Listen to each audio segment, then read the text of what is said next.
Hello, everyone, and welcome to the CAP MMA Show. Today is Tuesday, February 4th, 2025. I'm your host, Joe White. Shout out to the entire CAP MMA team, Trace, Usman, Mike, and Tony. I have a full show planned for you today, UFC, GFL, Power Slap. With that said, Tommy Toehold, and let's do this shit. Let's see what we got up first here. UFC Fight Night 250, Adesanya versus Imavov is in the books. 11 fights, 7 went to decision, 1 was split, the rest were unanimous, 4 technical knockouts. The prelims started strong. It was a good prelims card. I'm not going to say the best prelims card I've ever seen, but the prelims were strong. I enjoyed the prelims. It opened up with the only split decision on the card between Hamdi Abdelawad and Jamal Pogues. The scorecards were 27-30, 29-28, and 29-28. My only issue with this decision is I don't understand how you can have a 30-27 in a split decision, how one judge could be 30-27. And I also don't understand how it can be for the fighter who lost. I don't know. Maybe I'm a little bit of anti-judge there as a UFC fan or an MMA fan, but I don't get it. Bogdan Grad won performance of the night for finishing Lucas Almeida by way of elbows and punches late in round 2. Bogdan looked great. You know, everybody here on the CAP MMA team is a big Lucas Alexander fan, and he's been on the show. We all think he's a really great guy, and I was bummed to see him get finished, but Bogdan looked great. He looked real good.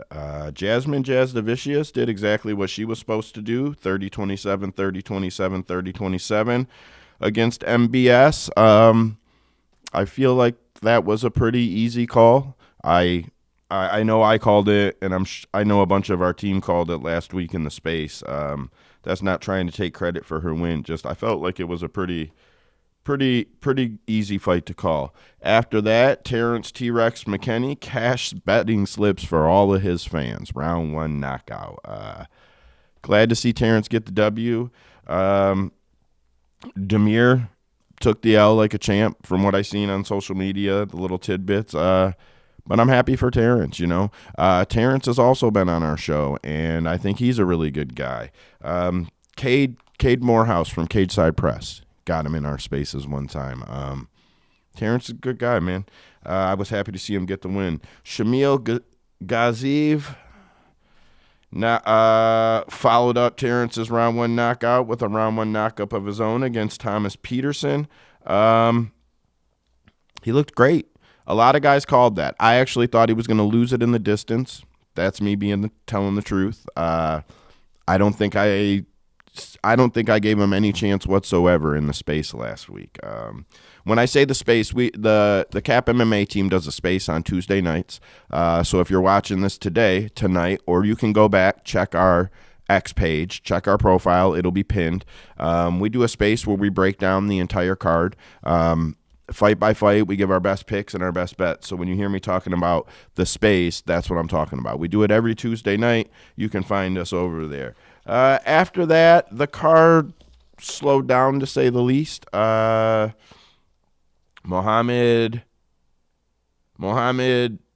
Naimov grinded his way to UD 30-27, 30-27, 29-28 over Khan Affley. Main card wasn't the most exciting main card we've ever seen. Faraz Ziam, unanimous decision over Mike Davis, called for a top 15.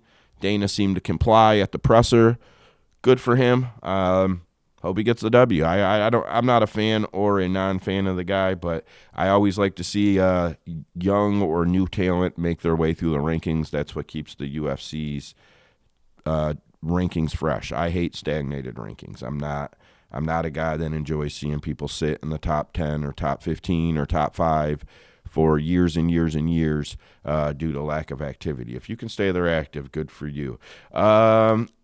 Vicinius Oliveira defeated Said Nurmagomedov via unanimous decision, 29-28, 29-28, and 29-28 in the fight of the night. It was fight of the night. It was a great fight. I had a bet for Vicinius to get the knockout or Saeed to get the sub. So I was live the whole fight, watching the fight. I was death staring the fight. I had my buddies over when we watched the fights, and I watch them all. Sometimes you might miss here or there when someone says something, but on that fight, I was laser focused. We weren't going nowhere.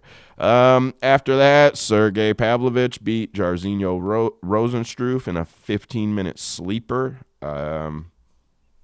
Yep, in a 15-minute sleeper. MVP, Michael Venom Page, took Shara Bullet the distance, got his hand raised, and then finally, Nassourdine Imavov knocked out Israel Adesanya in round 2, earning a performance of the night bonus.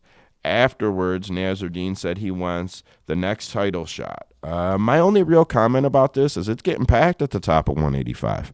I remember just a couple years ago, we know it all goes in cycles. I remember just a couple years ago when 185 was maybe the least exciting division in the entire UFC.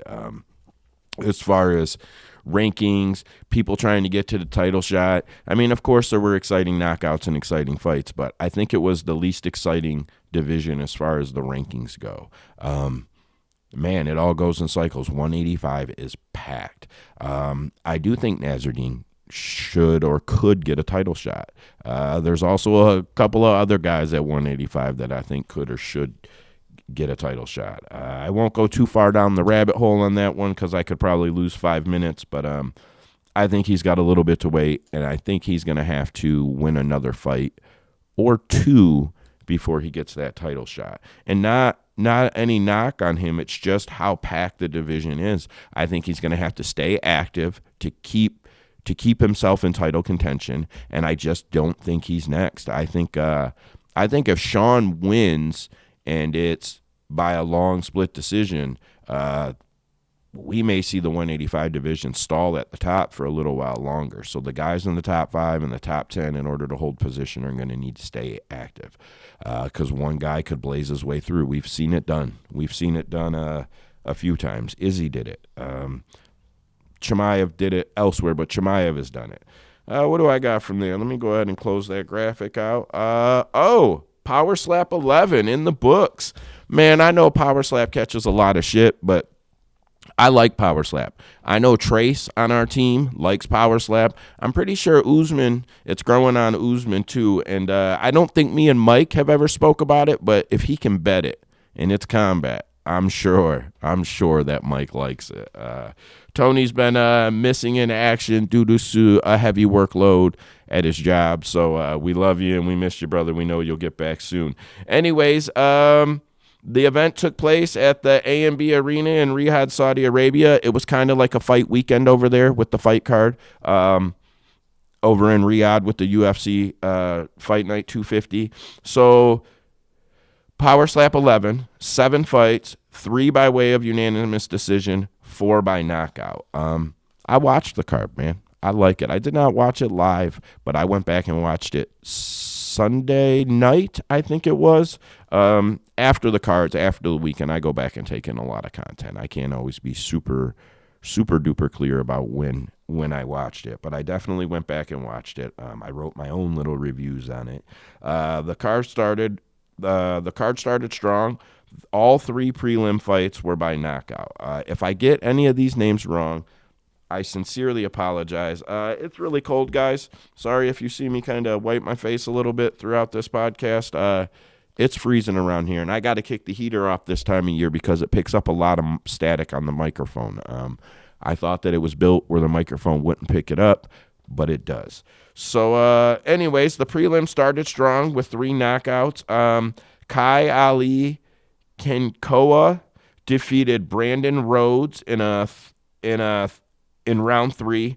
Wes Mena defeated David Jenkins in round 1.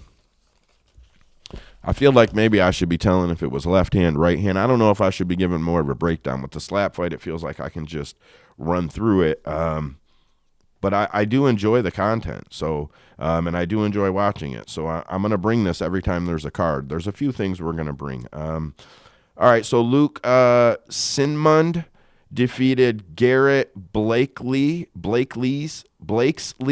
I'm trying, man. Some of these names are new to me in round 2.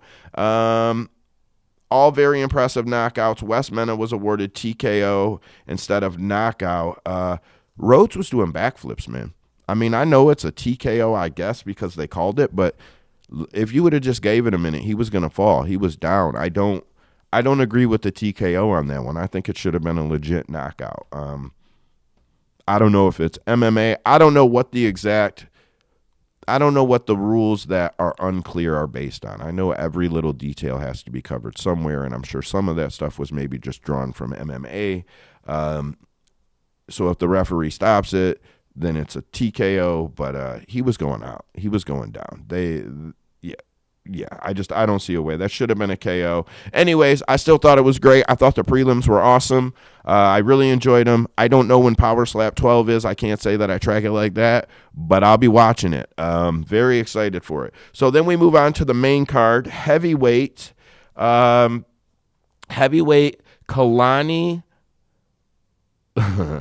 Vaclaminlo. I'm sure I butchered it, man. I will get these. I apologize, guys, but I'm still coming with this Power Slap content. Versus VDH, beat him in a unanimous decision.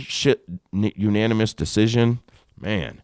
Sheena, the Hungarian Hurricane Bathory, and Jackie, the hybrid. Let's see if I got a graphic up there.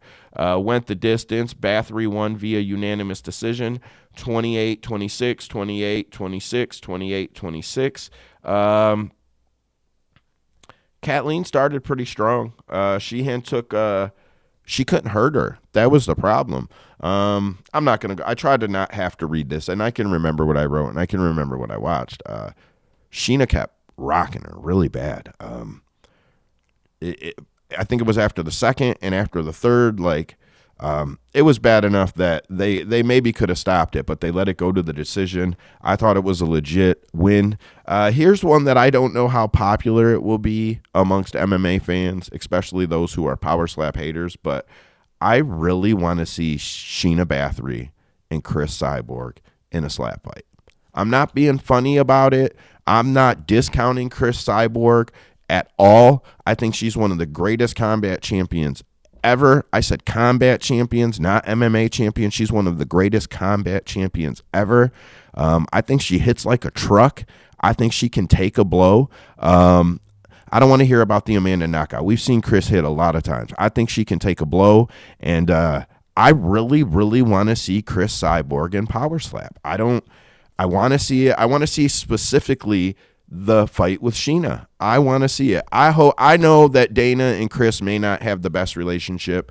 I wish she could figure out how to mend that. The PFL would let her do it. Like they're sinking. Any publicity is great publicity for them. For them to even be able to compare their fighters to Power Slap fighters is the best promotion you can give them. And I'm not trying to knock them. They're having a tough time, but Chris is a star, and she deserves promoted, and she deserves fights. And I don't care what any of you say. If Chris Cyborg was fighting on Power Slap, it would be one of the most watched Power Slaps, if not the most watched Power Slap event since it started. Not even a question. We would all tune in. And if it wasn't the whole event, the replay of her fight or whatever they put on social media, if they actually posted it, would go absolutely viral as far as the MMA and combat community goes. Clarissa Shields would probably comment on it. So the boxing community would be involved.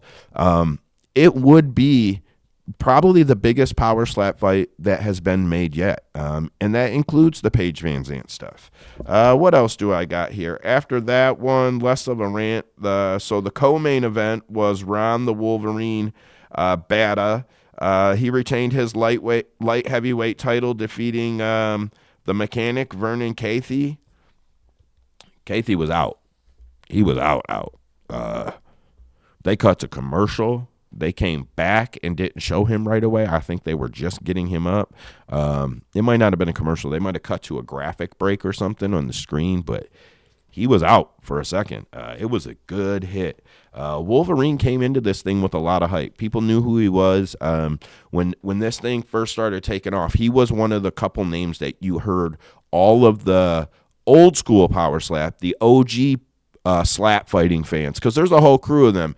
Even if this thing takes off, MMA fans are going to want to have some type of right to it, I think, and we don't. There's some real old school slap fighting fans, and Wolverine was a star before Dana White started power slap, and he retained his title, looked great. First round KO. It was nice.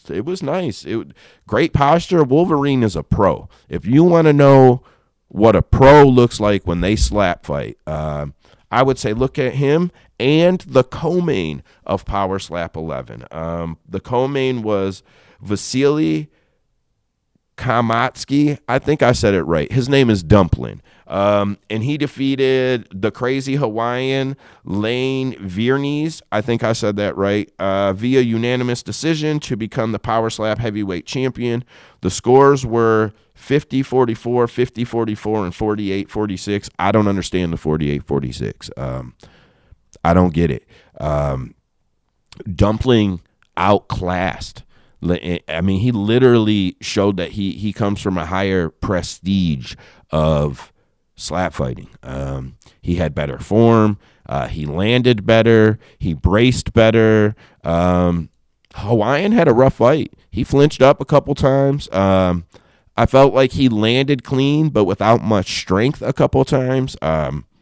Yeah, Dumpling is the legit champion. It wasn't a close fight, in my opinion. I'm not surprised that neither one of them went to sleep.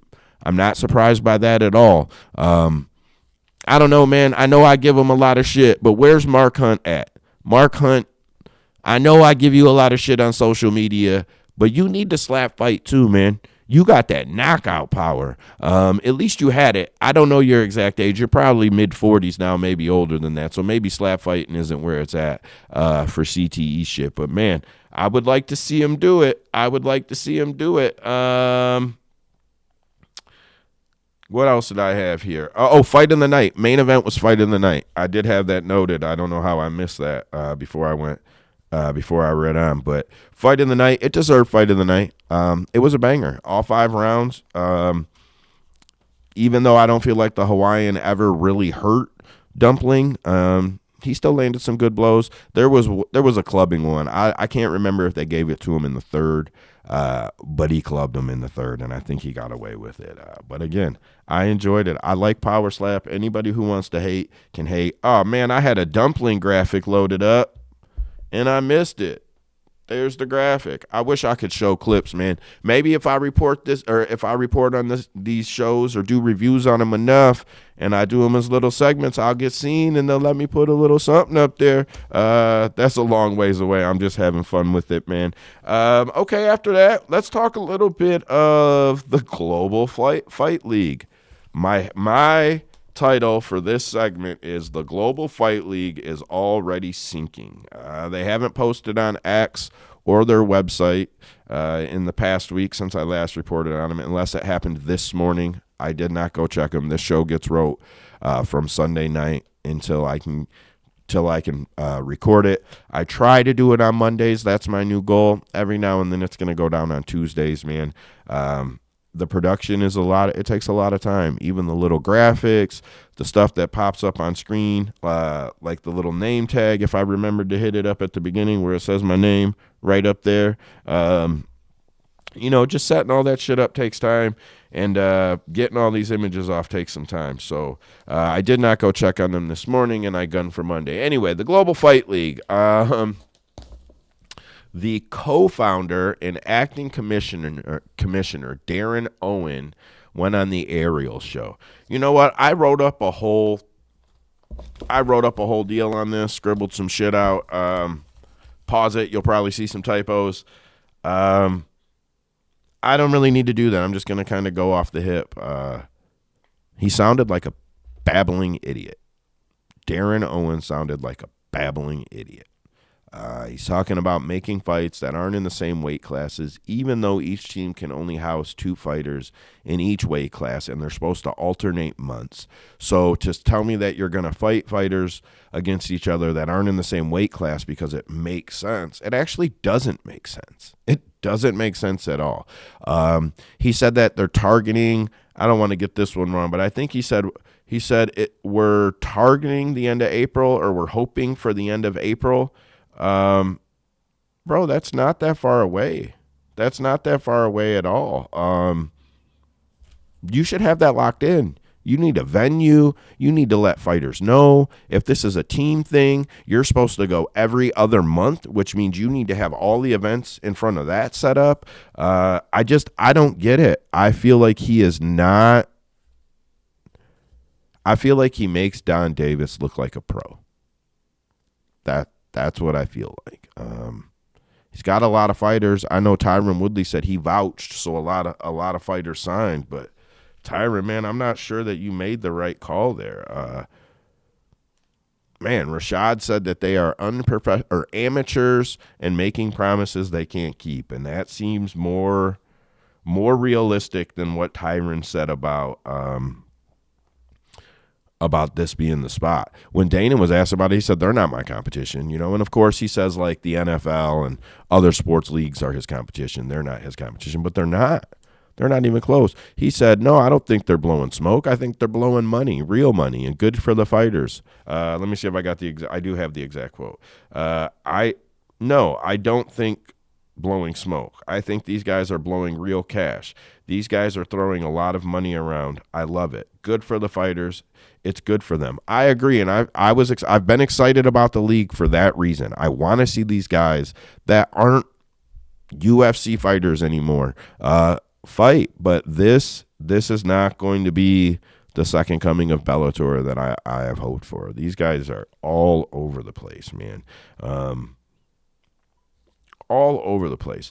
Darren Owen, I know that your goal is billionaire team owners, billionaire franchise owners, but just focus on what you have. It's cool that you have a team model. Work on that and just work on making fights. Work on getting cards out. Stop talking about everything that's going to come in the years. That doesn't matter to us. Show us what you have right now. The fight game is a what have you done lately for me business. John Jones and Tom Aspinall was the biggest talk of the town, and then it didn't get booked. Nobody's talking about it anymore.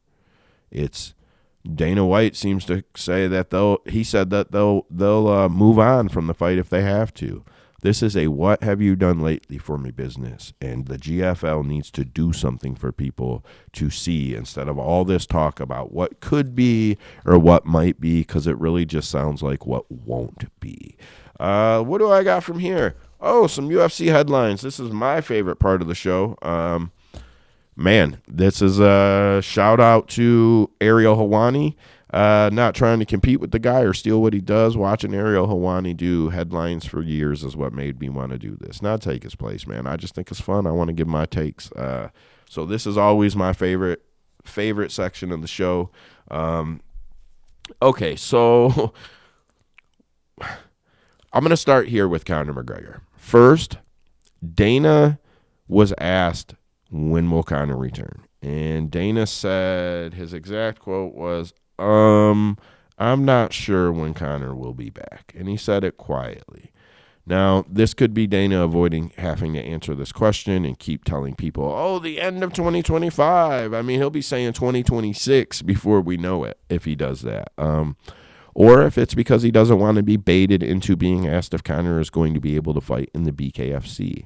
I think Conor's contract is going to have to be adjusted so that he can, or I think that Conor is going to start heavily campaigning for his UFC release. And he has enough money that I would assume that he can figure out how to weasel his way out of it. From there, I wanted to look at what he's done on social media lately. So a couple days ago, Conor took to Twitter, to X, Man, I still call it Twitter. But Conor took to X, and he went after the Nurmagomedovs pretty hard, citing things about children, using racial slurs. I'm not going to read it. I doubt that I don't need to read it for obvious reasons. And B, I don't know what's allowed to be said on this platform sometimes, and I'm not going to read someone's quote.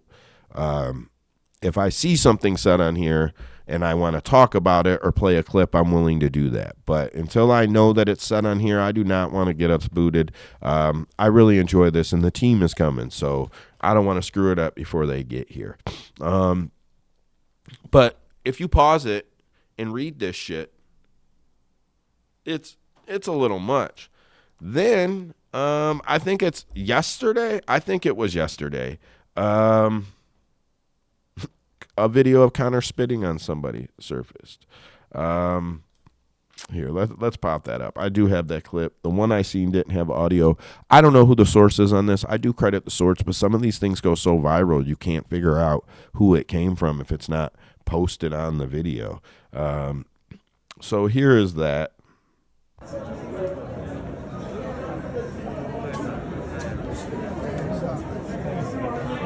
I spit in your face. What you do? Nothing. You can see he spits on him. Then he walks away saying some pretty, what are you going to do about it? Conor's not helping anybody. Conor's not helping anybody that he's affiliated with. He's not helping the UFC's image. He's not helping the BKFC's image. He gets in the octagon, challenges every fighter or every fighter that he's bigger than after they win in BKFC. He'll be challenging the women before we know it. He spits on fans. Conor McGregor's a piece of shit. I don't care what anybody says. He's a fucking rapist and a piece of shit. And I'm going to stand on that. You get called a crackhead for 20 years. It's because you're smoking crack. You get called a rapist by 7 women in 6 years over multiple continents in 6 countries. You're a fucking rapist, and I don't give a shit what anybody says, and I'm gonna stand on it and fuck him. And that in the U.S., I don't know where he was when he spit on this guy, but in the U.S., that shit is an assault. And even though I'm not one of those woke guys who's like sue him, fuck him, sue him. That shit is assault, and get his ass because he's a piece of shit. And man, I could go on for quite a little while here. We're getting ready to talk about fucking Bryce Mitchell and. I mean, that's a shit topic, and I'd rather talk about that than fucking Conor McGregor. I will give Bryce more leniency for the stupid shit he said than I will Conor McGregor for being a fucking rapist and a piece of shit spitting on people. Anyways, okay, I'm done with my swearing, nonstop cussing right there. My rant is over, but I feel pretty strongly about that. Okay, so Bryce Mitchell, who we all know is a little off the deep end with his beliefs. I'm not saying any of Bryce's beliefs are correct or incorrect. He's a flat earther and some other things. I'm not attacking anything that he believes. Just by the standard of society, Bryce is a little bit off of the deep end. So Bryce made some statements. What actually went viral, this is from the Arc Sanity podcast. This is Bryce's podcast. This is what the clip that, this isn't the clip. I clipped the clip, but this is the part of the clip that went viral. Because I honestly think that Hitler was a good guy based upon my own research, not my public education indoctrination. I really do think before Hitler got on meth, he was a guy to go fishing with. I should have put a video up of the co-host's face in rotation after he said that. The co-host was in as much shock as everybody that just heard it. I don't have anything good to say about it. I don't have anything to defend him. I'm not gonna attack him. The internet can confuse impressionable people, and maybe a more educated person can also influence impressionable people. So I'm not going to attack him. Dana White had to address it right after the power slap. right after the Power Slap press conference. And I'm sure you guys heard what Bryce Mitchell said. If you haven't, he said some probably, I've heard a lot of dumb, ignorant shit in my day, but this one's probably the worst. So it is. It's a pretty fucking stupid thing to say, man. If you want to deny anything that happened, not deny, like if you want to debate or argue or argue about numbers, or just like if you have some educated point on that period that you feel you can debate, I'm not dogging you out, but to call him a good person or not a bad guy or whatever the fuck he said, that's the stupidest shit ever. And I don't want to go down the rabbit hole, and I don't mean rabbit hole in the sense that Bryce was correct in any way. I mean the rabbit hole that Bryce has to know the climate of his life. Bryce needs to understand who he works for, and they do have the right to fire him. They do not have to employ you. They work by right to work, man. They do not have to employ you. They can release you. And then I bet you would take what you call a woke point of view, saying that they singled me out because of my beliefs and I wasn't able to work. And then, you probably turn Mark Hunt on us all saying the UFC was the worst thing ever, man. Yeah, it doesn't matter. It doesn't matter what anybody's opinion is. Those type of insults, you're hurling them directly at the people you work for. Like, I don't know a better way to say it. That's as honest as it can be. Put all of the fans and everybody's feelings aside that aren't the owners of the UFC. Put all those aside. The owners of the UFC probably feel a very certain type of way about what you said. And I just don't think they have to keep you in work or keep you fighting because you're a top whatever talent. And we know they don't. We know other fighters that they let go. We know. I got one coming up in a little bit here, Makhachev, man. Yeah, we know. We know they ain't bringing him back. Dana's made it clear they don't want to work with him. We don't know the behind the scenes on it, but we know that he ain't coming back. We know every time Dana is asked, he never bends on the fact that Muhammad Makhachev is not coming back. So, yeah. Anyways, Bryce released a apology statement. I'm sorry I sounded insensitive. I definitely was not trying to offend anybody, but I know I did. And then it goes on. It's okay. So he offended people, and he's saying sorry. It doesn't unoffend those people. So I just don't know what the apology is worth. Again, it may sound like it because there's nothing really good to say. Like, this is just fucking stupid. I'm not trying to attack Bryce. I feel like I made a video and I posted it on our... I think I may have taken it down because I didn't know the content restrictions, and I don't want to get flagged, but there's a rabbit hole you can go down if you get on X and start looking shit up. And if you go down that rabbit hole, you'll know everything that Bryce believes. Now, I'm sure that millions of people have went down this rabbit hole and been able to say, okay, that's what that guy thinks. I don't know if all that's true. People bend facts. I'm sure lots of people have watched those videos because they're very popular. They're hard to avoid, to be honest. But man, you just can't be so fucking impressionable. Based on my own research. What fucking research? What fucking books did you go read, man?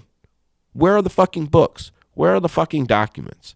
Not the one where the guy in the video went, this document right here.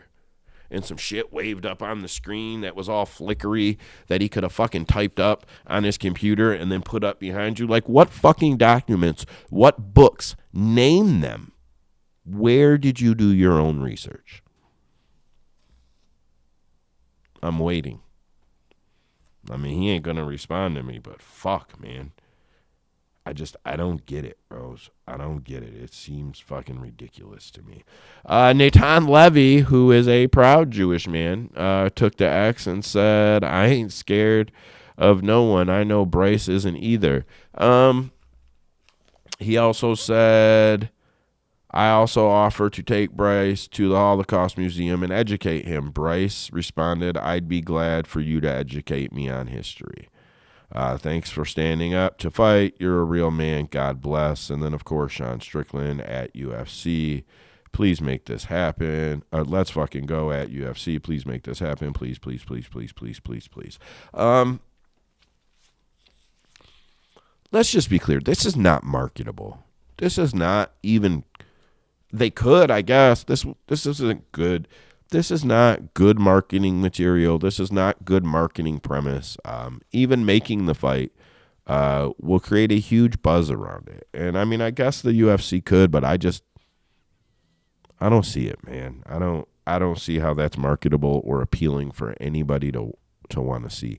And even if it does become appealing, Bryce Mitchell has said something stupid, and Bryce Mitchell has been probably influenced by social media, but he can still have his mind changed. He didn't do anything hateful.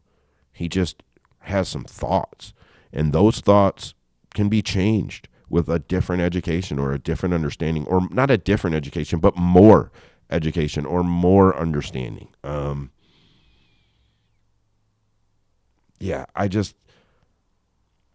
It ruins his life. He becomes that type of bad guy, and it ruins his life. He is... I'm just going to move on. I keep going back to it, and I'm staying on the subject because it's hard not to. I already talked about Muhammad Makhachev in the middle of there. So Bo Nickal did this. They just announced Ilya and Volk. I don't know if that was announced. It's official. I know for a fact. They just announced Ilya and Volk. I don't know if that was announced. It's official. I know for a fact. I don't think he meant to leak it, but then I think he had to, double down, so to speak. He couldn't back down once he said it, and then he said he was trying to fight on that card. It does seem like it's going to be Islam in Ilya, which makes Islam the greatest 145-pound champion in history. If he fights Ilya, it's a fucking joke. It's a fucking joke. Islam, everybody's talking about he can go up to 170 and 185. Then why does he keep fighting 145ers, man? I said I'd be excited to see him go up, but you got to stop fighting 145ers. I mean, the legacy that you're going to build is not...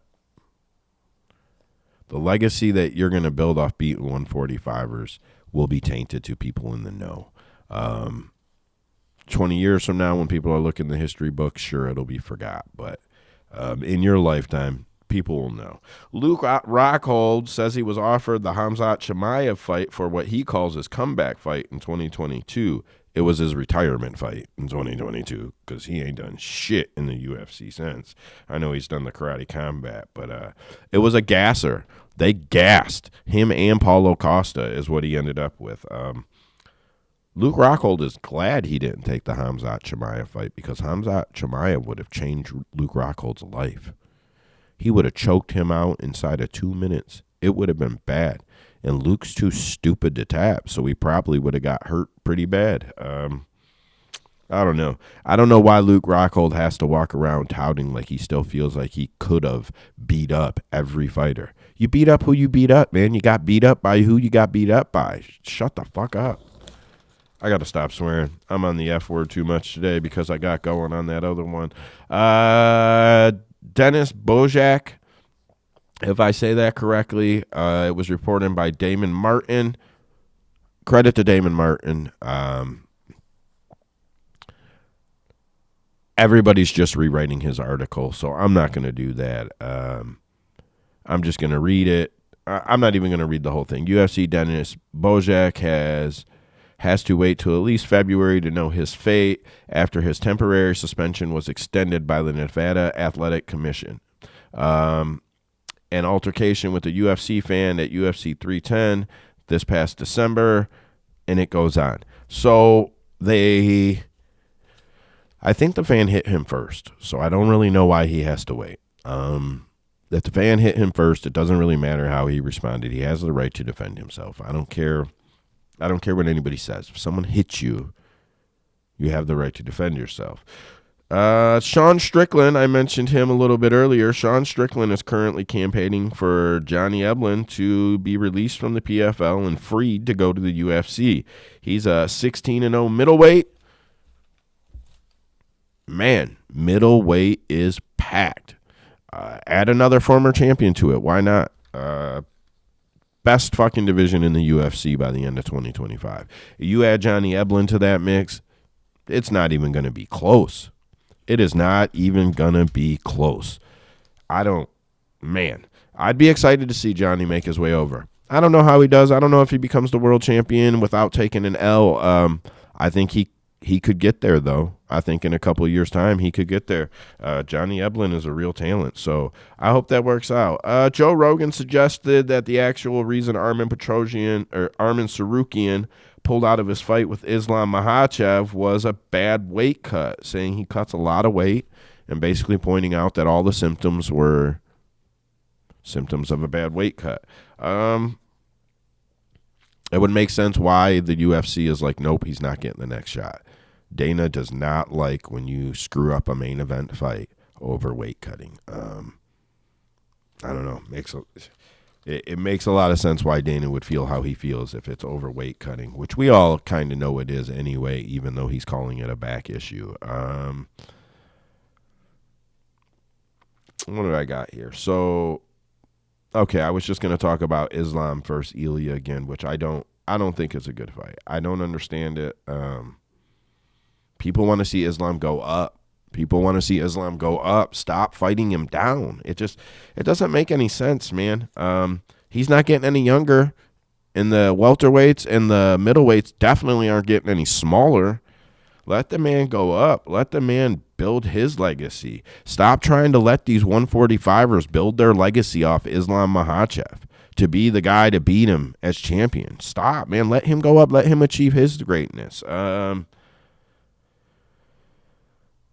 All right, I'm going to stop there on that one. Dana White said he told the Mac Life that the upcoming Seattle Fight Night card will break the North American gate record for a fight night. Yay, the UFC is going to charge people more than ever again.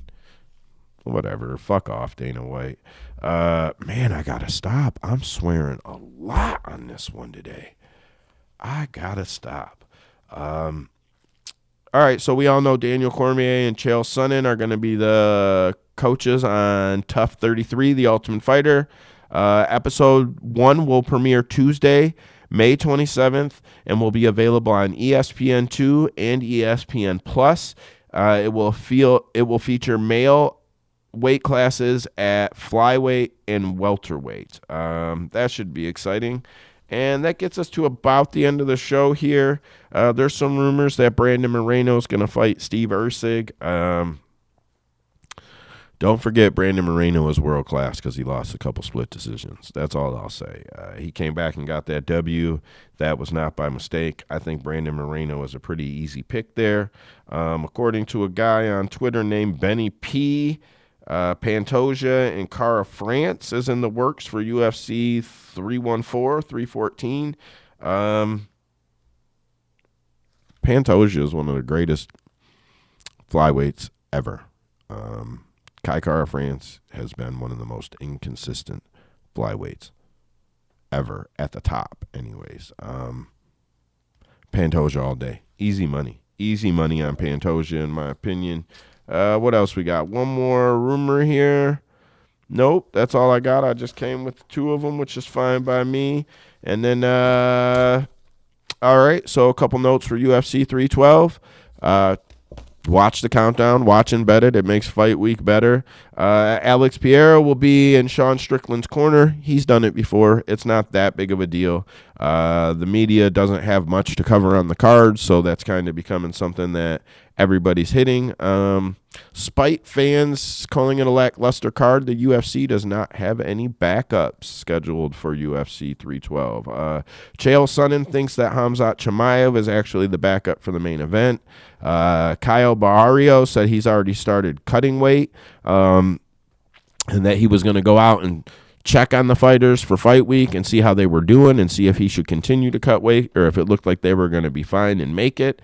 Short of that, if you'd like to hear our entire team's picks and bets, you can tune in tonight on Twitter or X. Go to our page at CAP MMA.com, like capmma.com, our website. And it'll be pinned to the top. Otherwise, you can, if you're watching this afterwards but before the card and you'd like to hear what we have to say, you can check our profile. It'll be pinned and you can hit it on the replay. Short of that, that is the end of the show. I want to thank everybody for listening. Last week's views went up quite a bit. Yeah, I was really happy to see that. Sorry, this show came a day late and $1 short. I couldn't hit it quite as much as I wanted to. It was my daughter's birthday this weekend, so, you got to divvy up your time how you want. So I only had so much after the card. But I will see everybody that tunes in for both tonight. And with that, the toast.